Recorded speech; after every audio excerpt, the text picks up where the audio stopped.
네, 안녕하세요. 여러분들 반갑습니다. 대기업 멘토 권혁철입니다. 오늘 재룡전기에 대해서 말씀을 드리려고 하는데, 이 금일 시장의 수급이 대부분 이 코로나 관련으로 몰려 있는 상황이죠. 그리고 오늘은 이 재룡전기 딱히 큰 이슈가 없는 상황이에요. 그래서 오늘 제가 말씀드릴 내용은 재룡전기의 여태까지 이슈 정리해서 말씀을 드려보려고 합니다. 그리고 사실 여러분들께 이 재룡전기에 대해서 말씀을 드릴 수 있는 거는 거의 말씀을 드렸다라고 생각이 들고 있거든요. 뭐 사업이라든지 모멘텀 등등. 그래서 만약에 여러분들께서도 이 궁금하신 내용들이 있다면 꼭 댓글 남겨주셔가지고요. 제가 그 댓글 하나하나 읽어보면서 여러분들의 궁금증들 모두 풀어드리려고 하니까 남겨주시면 정말 감사할 것 같습니다. 그럼 본론으로 바로 들어가 보도록 할게요. 일단 여러분들도 아시다시피 재룡전기 같은 경우는 변압기 비중이 100%이죠.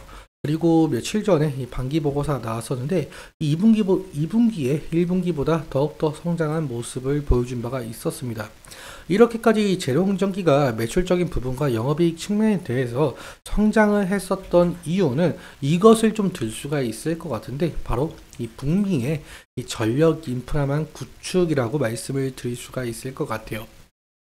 현재 이 미국 같은 경우 이 신재생 프로젝트가 한창인데, 사실 이 미국의 신재생 프로젝트에 대해서 이 변압기 부족으로 지연이 되고 있거든요. 그리고 사실상 미국 같은 경우는 이 전력 인프라망이 상당히 노후화가 되어 있는 상황이에요. 이로 인해서 이 재룡전기의 변압기 수요가 증가가 되었고, 이 수출도 상당히 하고 있는 상황입니다. 실제로 2분기에 수출 비중이 91.7%로 압도적으로 현재 미국으로 수출을 많이 한다라고 볼 수가 있겠는데요. 2분기까지의 수주 총액은 4,300억으로 현재 수주 잔고가 2,900억 가량 남아있는 상황이므로, 잔고가 남아있는 만큼 3분기 실적도 어느 정도 좋은 흐름 나올 가능성이 있겠죠. 그래서 이 수주 잔고에 대한 제품의 인력 가동률이 130%에 달하는 만큼 지속적으로 생산을 하고 있다라고 볼 수가 있겠고요. 그리고 앞서 말씀드렸다시피 현재 재룡전기는 이 미국의 변압기 수출을 하면서 이 매출적으로 기여를 하고 있는 상황인데, 현재 11월에 전 세계 이벤트가 남아있는 상황이죠. 바로 미국 대선이다라고 말씀을 드릴 수가 있을 것 같은데요. 현재 이 해리스와 이 트럼프의 양자 대결이 확실한데, 사실 해리스가 되던 이 트럼프가 당선이 되던 이 재룡전기의 변압기 수출에 대해 영향이 갈 가능성은 없다라고 보시면 될 것 같습니다. 제 영상 꾸준하게 보신 분들은 아실 거라고 생각이 들고 있는데요. 현재 미국은 이 전력 인프라망이 상당히 노후화가 되어 있는 상황이에요. 그렇기 때문에 이 트럼프가 아무리 이 신재생 에너지에 대해서 안 좋은 입장을 내비쳐도 이 노후화된 전력 인프라망은 어쩔 수 없이 교체를 해야 한다는 겁니다. 이 부분에 대해서는 걱정 좀 덜으셨으면 좋겠고요.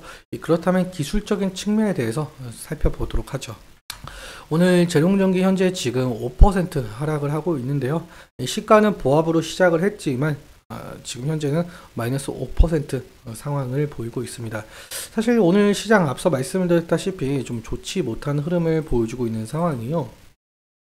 코스닥 같은 경우 마이너스 1.05% 하락을 하고 있고요. 그리고 코스피 같은 경우도 1% 가량 하락을 하고 있는 상황이죠. 오늘의 수급, 사실 시젠, 랩지노믹스, 뭐 라미디텍, 나노엔텍, 뭐 대원제약, 휴마시스, 일신바이오, 뭐 대부분의 수급이 현재 바이오로 몰리고 있는 상황인데, 지금 뭐 뉴스 보신 분들은 아시겠지만 현재 코로나가 다시 한번 유행 중이라고 한답니다. 아무쪼록 여러분들도 코로나에 대해서 좀 조심하셨으면 좋을 것 같은데, 아무튼 이러한 코로나 유행으로 인해서 바이오 기업으로 수급이 쏠린 상황이어서 이 수급적인 측면에 대해서 이 재룡전기 저번 주 금요일의 거래량도 더욱더 안 나오고 있는 모습을 보여주고 있는 것 같습니다. 아무튼 이 지지라인 같은 경우는 제가 이 부분에 말씀을 드릴 수가 있을 것 같은데, 아마 제가 저번 영상에서는 3일 이평선과 5일 이평선 이 부분이라고 말씀을 드렸을 거예요. 하지만 오늘 3일 이평선과 5일 이평선이 이탈한 모습을 보여주고 있기 때문에 제가 다음 지지라인 같은 경우 이 부분, 그러니까 120일 이평선이 가격 레인지죠. 이 가격 레인지를 말씀을 드릴 수가 있을 것 같습니다. 하지만 이 가격 레인지를 더욱더 이탈하게 된다라고 한다면 다음 지지라인 같은 경우 이 부분까지는 될 수가 있을 것 같아요. 하지만 여기 2차적인 지지라인까지 이탈할 시에는 지금 240일 이평선과의 이격도가 상당하잖아요. 그렇기 때문에 이 부분까지 이탈하게 된다면은 리스크적인 관리는 필요할 수 있을 것으로 보이고 있습니다. 그리고 재룡전기 같은 경우 현재 이 자리에서 상승을 한다라고 해도 이 저항 구간에 맡길 가능성이 상당히 높거든요. 그러니까 저항 구간이 여기 20일 이평선 이 구간이 될 가능성이 높을 것 같은데 실제로 지금 이때 이날에 결국에는 이 자리를 돌파를 해주지 못하는 흐름을 보여줬었어요.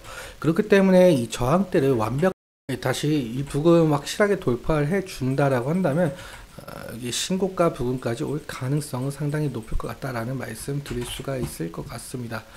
수급적인 측면 다시 보자면요. 재룡전기 같은 경우 오늘의 흐름, 외국인과 기관에서 매도가 어느 정도 나오고 있는 모습을 확인할 수가 있겠는데요. 뭐 이것은 장이 끝나봐야 정확하게 집계가 될 수가 있겠지만 현재의 흐름은 외국인과 기관에서 매도가 나오고 있다. 지금 기관에서는 오늘까지 흐름이 약 5억 거래일째 매도세가 나오고 있는 상황인데 일단 기관에서의 매도세가 어느 정도 진정이 되어야 재룡전기 주가에 좋은 흐름 나올 가능성이 높을 것 같습니다.